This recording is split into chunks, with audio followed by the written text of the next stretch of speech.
He wrote religiously, at least once a week, I think.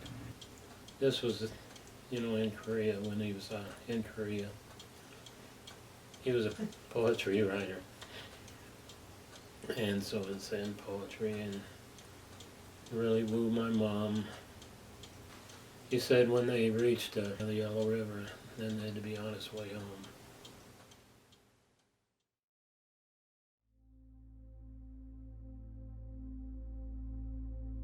My mother had been married before, and she divorced him, and then she met my dad. Had a serviceman's dance, and he asked her to dance, and history was made. He came from New York City, really, the Bronx, I think, and hadn't even realized that milk came from cows. I mean, he was just really he didn't know about things, and she was a farm girl and could just do anything. We were very well disciplined with the old-fashioned way, and but we knew that she loved us, and she was a super person. She was a faithful Latter-day Saint. Yes, she was converted to the church and was very active and had a burning testimony of it. They worked really hard, and he tried really hard to support the family, but it was tough to find a really good job there. So that's why he re-enlisted.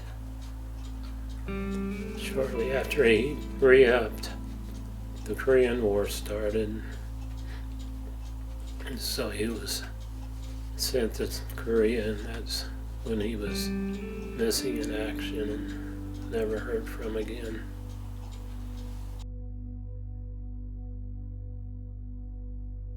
Yeah, we were out at a friend's house. A motorcycle, or a guy on a motorcycle, came tooling down the driveway. It was a mile long driveway. They couldn't figure out what's that guy coming down here on a motorcycle for. And that was when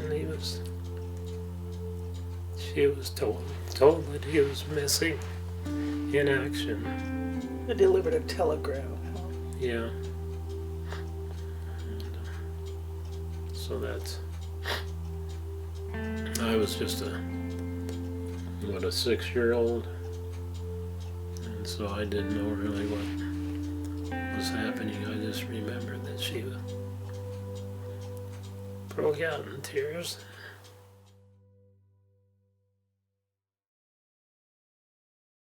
He was missing in action in 1950.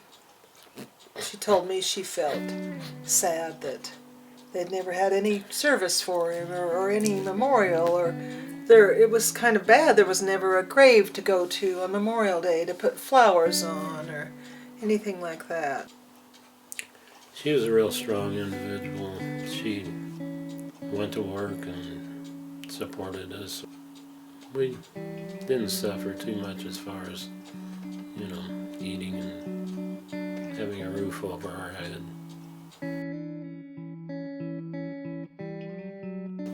Jerry,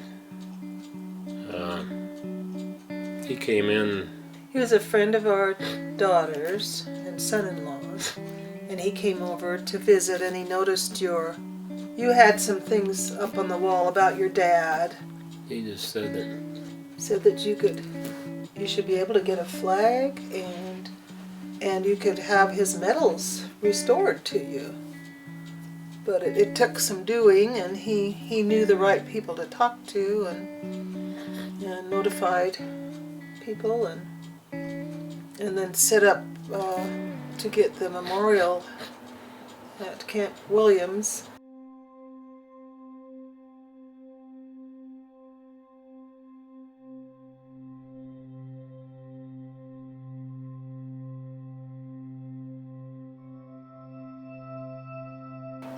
KSL was there, and they interviewed your mother, but she did a really good job talking about and said what she remembered about him. The best thing about that day, it was knowing at that time that now we had some place to go to.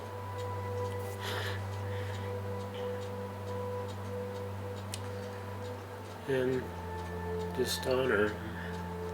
I was really touched by that 21 gun salute that they did to him. That really, really impressed me. Felt like he was there and feeling proud of his service. It was just a good kind of closure. He's been such an influence of not being there, but yet I've,